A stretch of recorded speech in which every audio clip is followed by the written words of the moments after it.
Hi, I'm Leah Mansfield, licensed realtor. I'm Amy Furlong. I'm a lender. All right, great. Today we are here talking about how to buy your first home.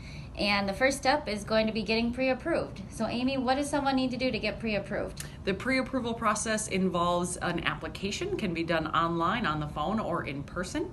There's some documents to turn in, would be your last two pay stubs, last 2 years federal tax returns, last two W-2s, and your last 2 months bank statements. Also included might be any schedules with your taxes or 1099s if that's how you're paid. So we go through the approval process, look at your application, review your credit report, and then you might be ready to buy a house the very next day.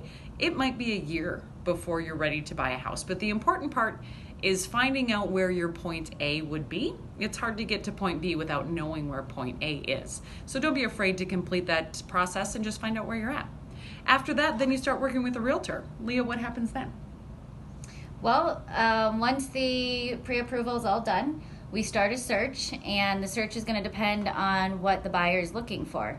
And the first thing I usually suggest is narrowing down the location and the price point, and then how many beds, how many bathrooms, and how many garage stalls are important to the buyer.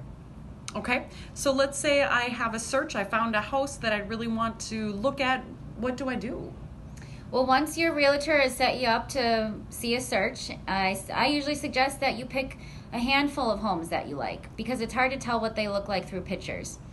So ask your realtor when you can set up a time and have them take you out and look at a good number of homes. And if you see something you like, then talk about making an offer. Great. In our next video, we're going to talk about how to get an offer accepted in this tight seller's market.